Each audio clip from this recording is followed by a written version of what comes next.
আমি এখন ফ্রিজটির rubber gasket কিন্তু খুব সুন্দর করে ওয়াশ করে লাগিয়েছি আর বান দিয়ে দিয়েছি, যাতে করে তাদেরকে বলেছি এটা যেন সকালে খুলে, অর্থাৎ 12 ঘন্টা পরে যেন এটা খুলে।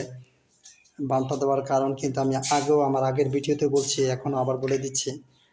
বানটা যত সুন্দর হবে তখন গ্যাসকিটটা, এই যে এই গ্যাসকিটটা কিন্তু তত সুন্দর করে বসবে। এই গানটা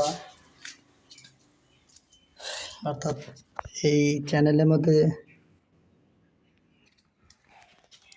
একটু আগে যে রাবারটা ওয়াশ করেছিলাম, যে ফ্রিজটা দেখিয়েছিলাম, এটাই কিন্তু এই যে দেখতে পাচ্ছেন। এভাবে নিজে কাজ করার চেষ্টা করবেন। ধন্যবাদ, অনেক ভালো থাকেন। ভিডিওটি ভালো লাগলে সাবস্ক্রাইব করে দিবেন। আল্লাহ হাফেজ। আসসালামু আলাইকুম এভরিওয়ান। গ্যাস দেখতে পাচ্ছেন, গরম পানির মধ্যে আমি এখন ফ্রিজের যে রাবার ম্যাগনেট গ্যাস কিটটা আছে সেই গ্যাস কিটটাকে চুবিয়ে রেখেছি। আমি একটু আলতো করে নাড়াচাড়া করতেছি, যাতে করে গ্যাস কিটের আনাচে কানাচে চিপায় চাপা যে চ্যানেল আছে পয়েন্টে পয়েন্টে যেন পানিগুলো ঢুকতে পারে, এবং এটার ভিতরে যে ইনসুলেশন প্রলেপ কার্বন ময়লা জমেছে এইগুলা যাতে করে একটু নরম হয়। তো আমি যে ফ্রিজটার কাজ করছি, এই যে ওয়ালটন R3400, আমি আমি ফ্রিজের রাবারটা খুলেছি, এই যে দেখতে পাচ্ছেন। এই যে আমি রাবারটা খুলেছি।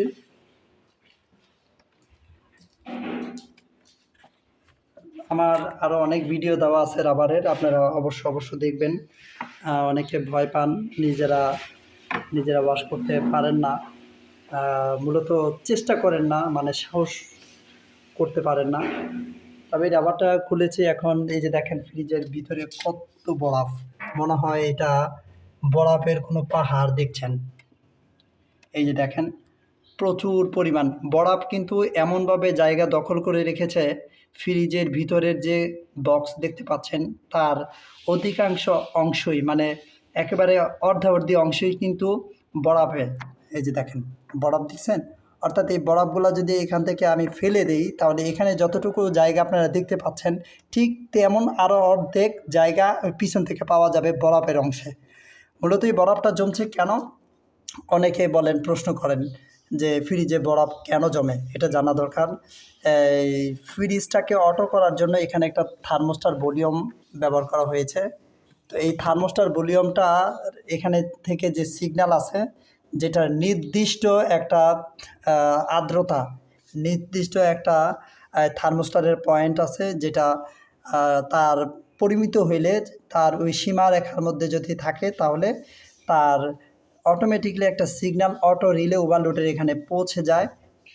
যদি আপনার এই কম্প্রেসারটা চলতে চলতে গরম হয়ে যায়, তখন অটোমেটিক্যালি ওভারলোড থেকে ফ্রিজটা কিন্তু অফ হয়ে যায়। আর যদি রিলে এখান থেকে থার্মোস্টার থেকে সিগন্যাল পায়, তাহলে ফ্রিজ কিন্তু অটোমেটিক্যালি অফ হয়ে যায়। তো এখানে বলবো যে এই যে প্রচুর পরিমাণে বরফ হওয়ার মূল কারণ হচ্ছে বাইরের যে বাতাসটা সেটা কিন্তু ভিতরে প্রবেশ করতেছে, কারণ এই রাবারটা কিন্তু কোনোভাবেই আগের মতো করে লাগতেছে না। না লাগার কারণে একটু গ্যাপ থাকতেছে, আর একটু গ্যাপ থাকার কারণে এই গ্যাপ জায়গাগুলো দিয়ে কিন্তু বাইরের বাতাসটা ভিতরে ঢুকতেছে। আর বাইরের বাতাসটাই কিন্তু একটা অক্সিজেন, নাইট্রোজেন।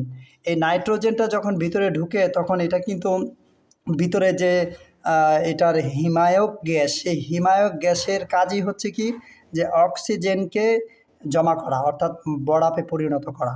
তো এখানে দেখতে পাচ্ছেন এই যে বরফের পরিমাণটা কিন্তু প্রচুর পরিমাণ, যা দেখছেন সবই বরফ।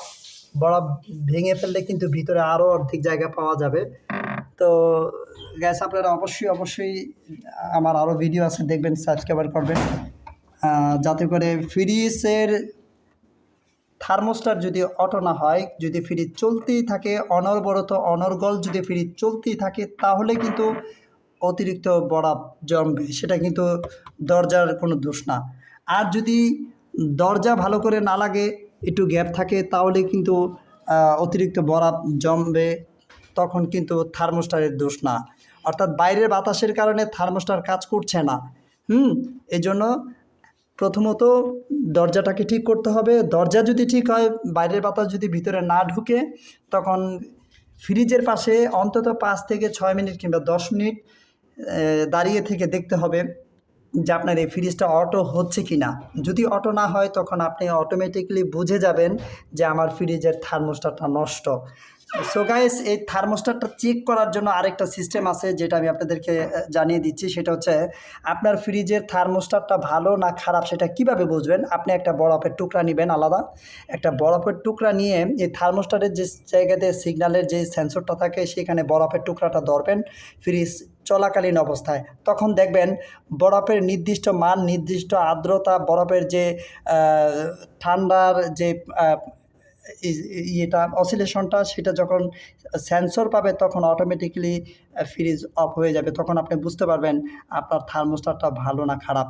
তাছাড়া ফ্রিজ থেকে যে আলাদা এই যে দেখেন ফ্রিজ থেকে যে আলাদা একটা এই যে কপার টিউব দেখতে পাচ্ছেন আপনি, এটা কিন্তু এটার ভিতরে একটা হিমায়ক গ্যাস থাকে, অর্থাৎ একটা ফ্রিজে 2 রকমের গ্যাস থাকে। এই এই টিউবটা হচ্ছে একেবারে কপার টিউব।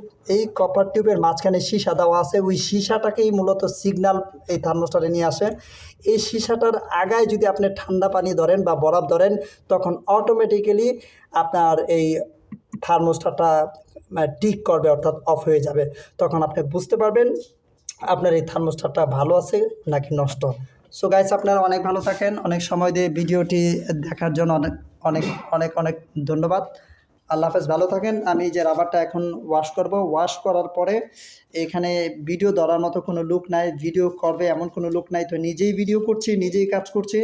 আমি সুন্দর করে এটা ওয়াশ করার পরে, ফিটিং করার পরে আমি আবার একটা ভিডিও করে এই ভিডিওর অংশের সাথে জোরালো করে আমি আপনাদেরকে দিব। এভরিওয়ান দেখতে থাকেন, অনেক ভালো থাকেন।